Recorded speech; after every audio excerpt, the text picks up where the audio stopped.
Ta-da!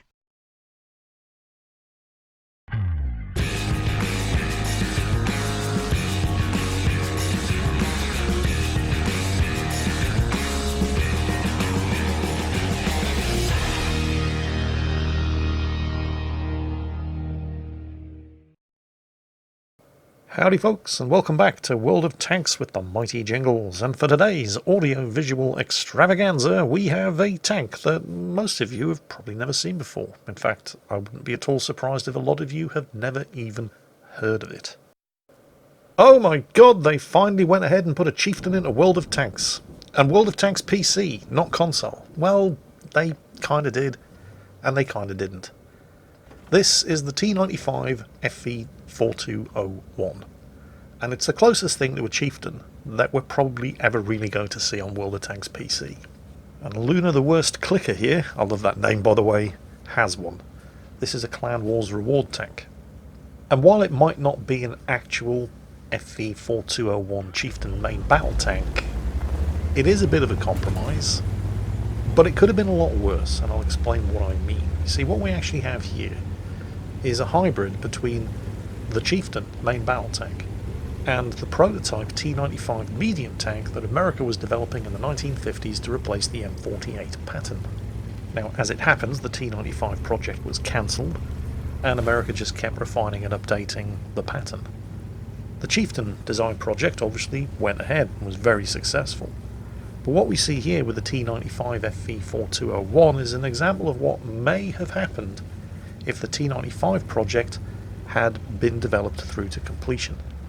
Because there was a lot of cooperation going on in the 1950s between British and American tank designers.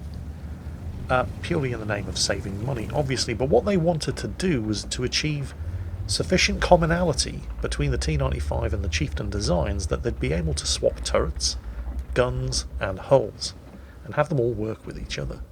Oh, just a second. I'm not entirely convinced that charging ahead across that open ground with no backup or support was the best move. That Object 140 over there could have come up with, oh dear, oh no. Yeah. You see? This is why you put your foot in the water first. To test the temperature. You don't just dive straight in. Okay, well, yeah. This is not going too well for Luna the Clicker's team, is it? 4 tanks down already. Oh dear, oh dear. Luckily for Luna, he's in a tank that could easily have been a lot worse. In fact, he's really managed to get the best of both worlds here. You see, the commonality and interchangeability that the Americans and British were aiming for with their two tank designs would have enabled the mounting of the American T95 turret on the Chieftain chassis, which would have been terrible. Would have enabled the fitting of the American T208 90mm gun in the Chieftain's turret, which wouldn't have been terrible, but it wouldn't have been as good as having the Chieftain's 120mm gun. Or what we have here, the Chieftain's gun and turret, which really are the two best things on the Chieftain, on the T95 chassis. And the hull of the T95, to all practical intents and purposes, was so similar to the Chieftain's hull as to really not make any difference. They both had extremely well-sloped upper glacis.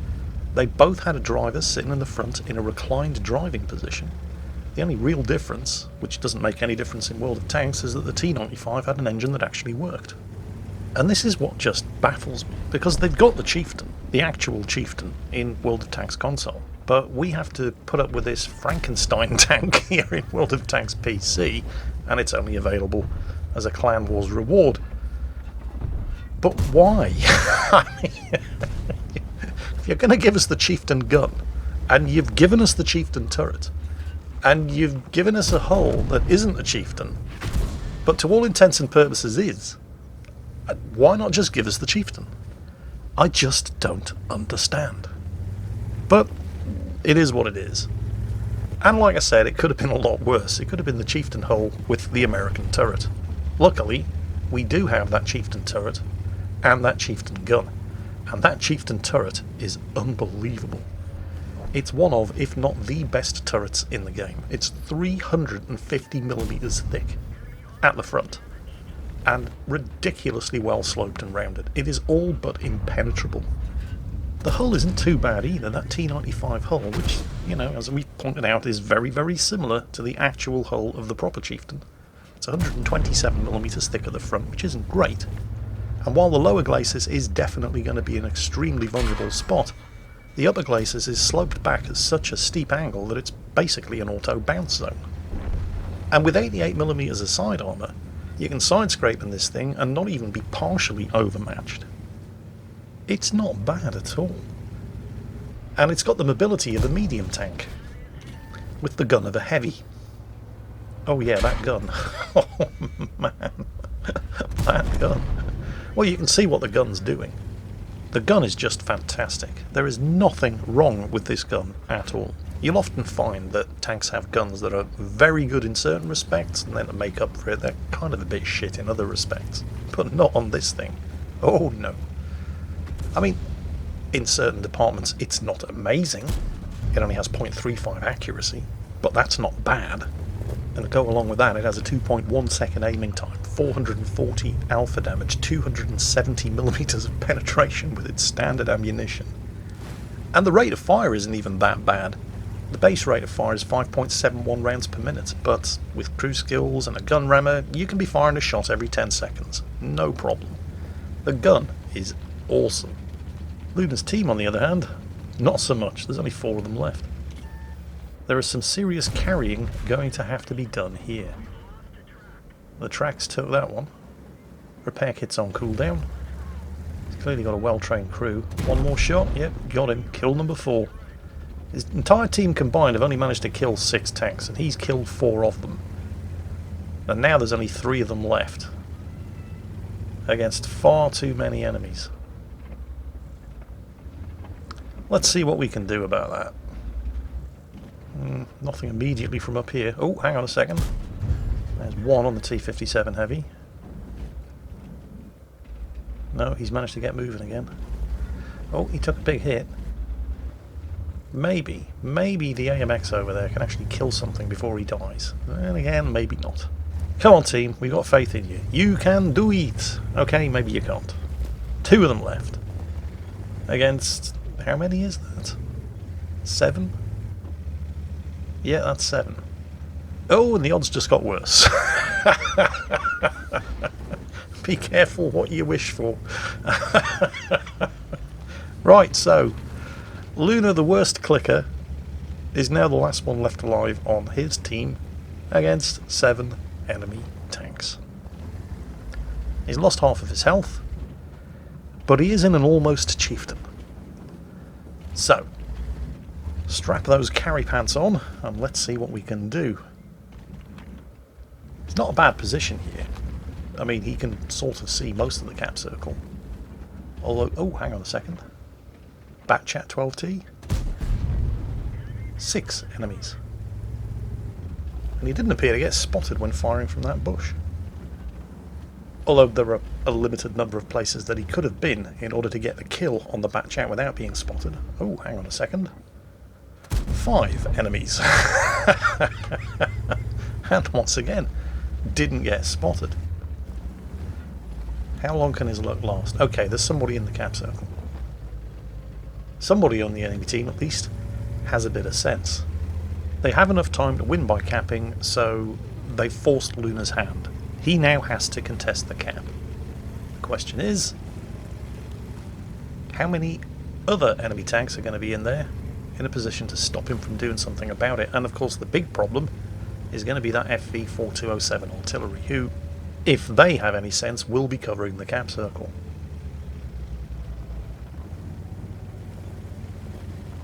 And there's contestant number 1 in the TS5, and he's just been joined by a Conqueror. And there's the Chieftain's rock-solid turret, proving its worth against even the most expensive of pay-to-win ammunition.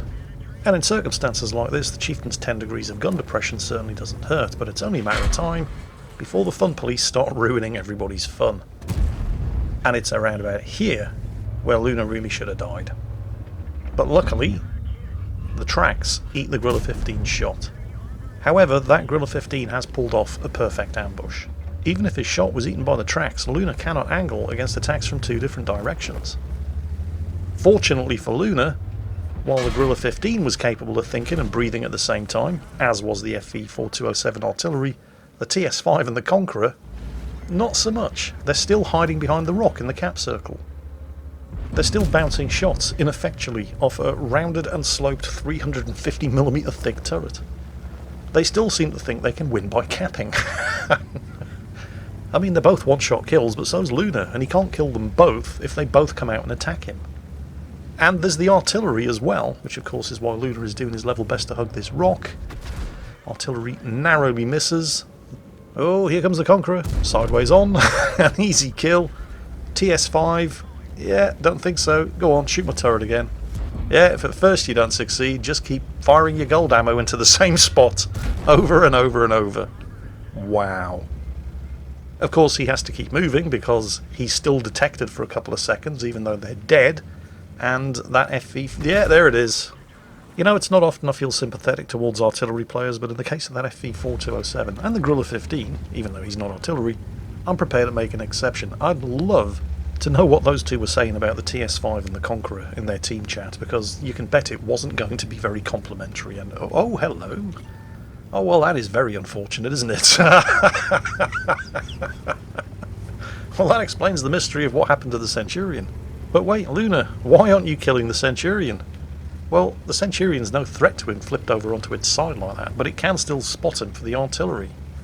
And if there's one thing that Luna's learned so far in this match, is to pay some healthy respect to the abilities of that FV4207 player. He can come back and finish off the Centurion anytime he likes, providing he's managed to kill the FV4207. 10 kills. There's the Pools medal. And I think it's reasonably safe to assume that he's going to finish this match on 11 kills and a collar battles. He would have to pull off a pants-on-head moment of epic proportions in order to screw this up. I have to admit, the thought did occur to me that he could also get a Faden's medal by killing the last tank on the enemy team with the last round of ammunition available in your tank. He's certainly got the time to do it, to just blaze away with all of his remaining ammunition and save his last shot, but either that didn't occur to him, or, you know, he felt that a whole chest full of epic medals was enough for one day. So, Luna, well played, and very well done in your extremely nice, not quite Chieftain Clan Wars reward tank that I'm never going to have because I don't play Clan Wars. It is a lovely tank, but I do have to repeat the question that I posed earlier. Why could they not just give us the Chieftain? Because they've given us 2/3 of the Chieftain. We've got the Chieftain turret, we've got the Chieftain gun. You'd have to look pretty hard, particularly from the front, to tell that it wasn't a Chieftain chassis. And as far as the stats are concerned, to all practical intents and purposes, it is a Chieftain chassis. So why not just give us a Chieftain? Why go to all the trouble and effort of coming up with this Frankenstein hybrid version of the Chieftain when it doesn't play any difference? And it's probably a damn sight simpler to put into the... I don't know. I struggle to think of a logical explanation, and the only logical explanation I can come up with is so Wargaming could say, nope, you can't have a Chieftain. That's it. That's all I've got. I don't know. You come up with a better explanation. Anyway, Luna, the worst clicker. Do love your name. Extremely well played. An extremely nice tank. Very well done. Everybody else, I hope you enjoyed it, because that's it for today. Take care, and I'll catch you next time.